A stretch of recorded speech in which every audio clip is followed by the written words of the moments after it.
Voilà, mesdames, messieurs, toujours en direct, encore toutes nos excuses pour ces soucis techniques, tels que vous le constatez, ce sont les aléas du direct et nous vous présentons nos plates excuses par rapport à ces désagréments. Alors, John Diaba, nous étions désormais au bord du fleuve Congo pour voir comment est-ce que vous appréciez l'action de l'opposition locale, puisque nous constatons que depuis quelque temps, cette opposition, elle est là, on lui reproche beaucoup de choses, elle a du mal à prendre des initiatives.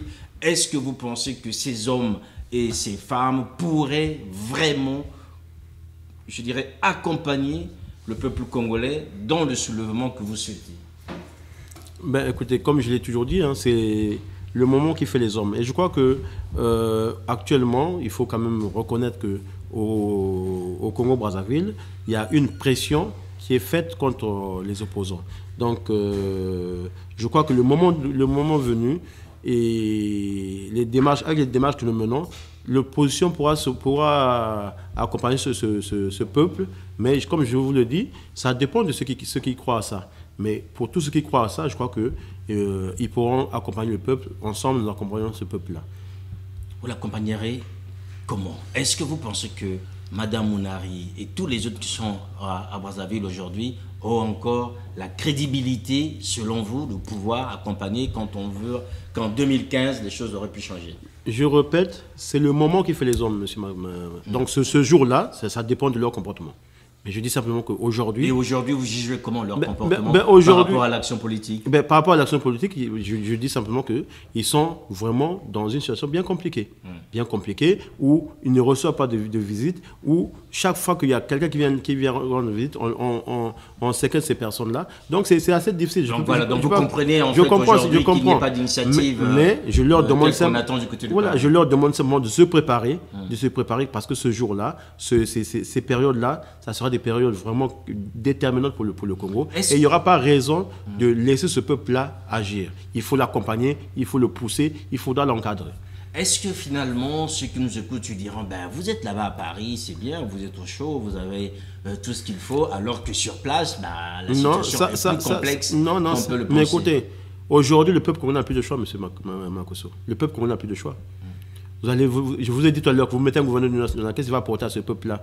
Des peuples qui souffrent là, qui sont les seules maisons qui peuvent construire avec des efforts sont détruites en un jour par des pluies torrentielles.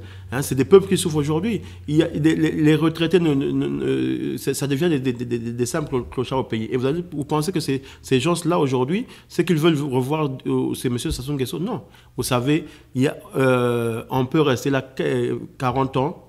Ce n'est pas en 5 ans qu'on va apporter quelque chose au Congo. Donc les 40 ans qui sont passés, ils ont fait quoi? Donc ce peuple-là aujourd'hui, il est mûr et ce peuple-là va se déterminer demain.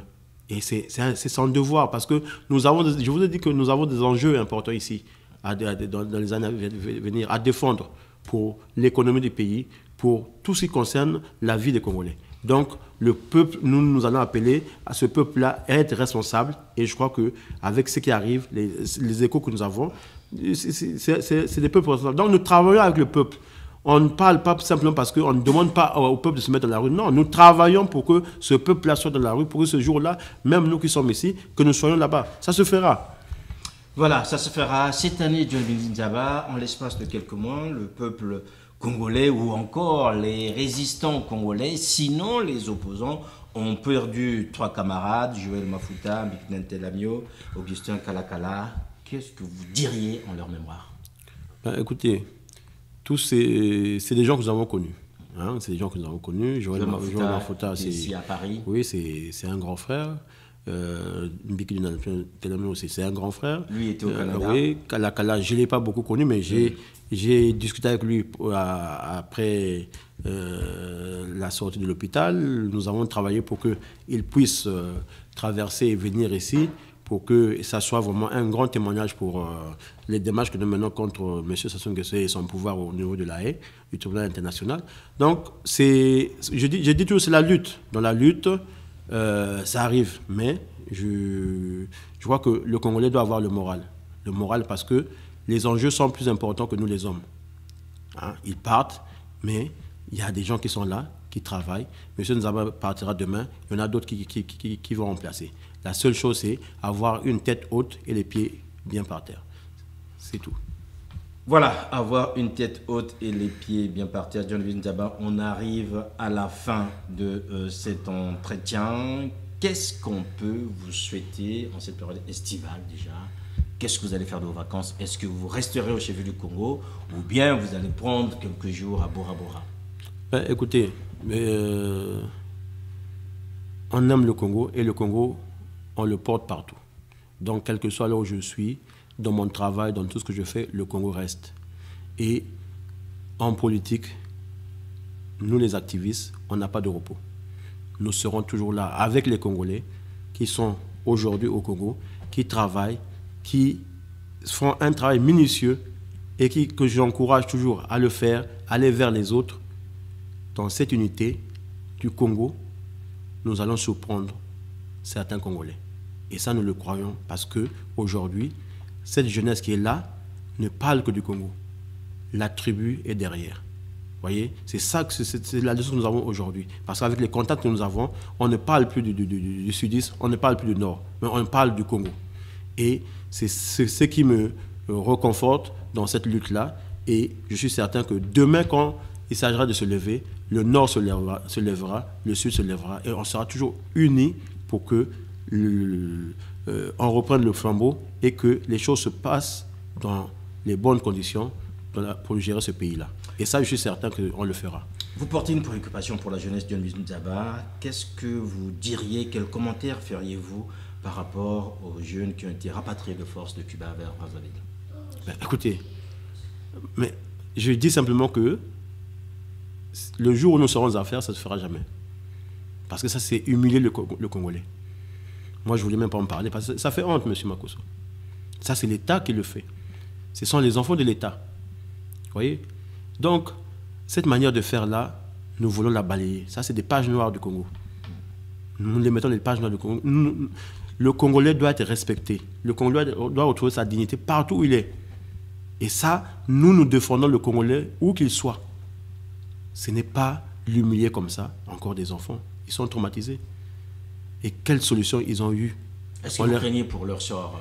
Non, mais écoutez, ça, on n'en parle même plus parce qu'ils seront à la merci des moustiques, ils seront à la merci de je ne sais de quoi. Vous voyez? Mais là, on dirait qu'ils seront emprisonnés.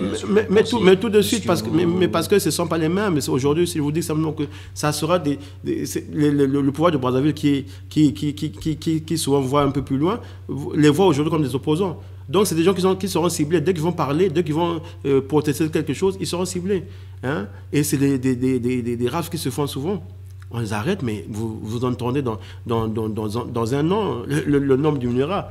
Parce qu'un tel ou un tel sera mort. Je dis simplement que le Congolais doit être respecté. Où qu'il soit, du nord ou du sud, doit être respecté. Il a sa place. Et ça ne se fait pas. Et nous, à la direction de ce pays-là, on ne le fera pas parce que nous serons là pour défendre le Congo. Voilà, vous serez là pour défendre le Congo. Nous aussi, nous sommes là pour défendre votre temps face à M. Nzaba, qui lui aurait beaucoup de choses à nous dire, mais nous sommes bien obligés de pouvoir arrêter cet entretien maintenant. Encore merci, John Nzaba. Merci beaucoup et ça me fait plaisir de revenir avec vous ici. Et vous savez bien qu'on a toujours eu des bons contacts, même si le temps nous a manqué. Mais nous sommes là, M. Ziana, et je crois que les plateaux que vous nous offrez, ça nous apporte beaucoup et ça apporte beaucoup aux Congolais. Donc je demande juste au peuple congolais, à tous nos militants qui sont à Brazzaville et un peu partout ailleurs dans le monde, qu'il faut être serein.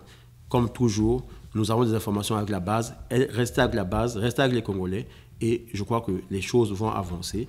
Et soyons prêts parce que demain, il faut diriger ce pays-là avec tous les moyens que nous avons, avec tous les contacts que nous avons pris, les relations, les contacts. Parce que c'est ce qui va déterminer la gestion de notre pays.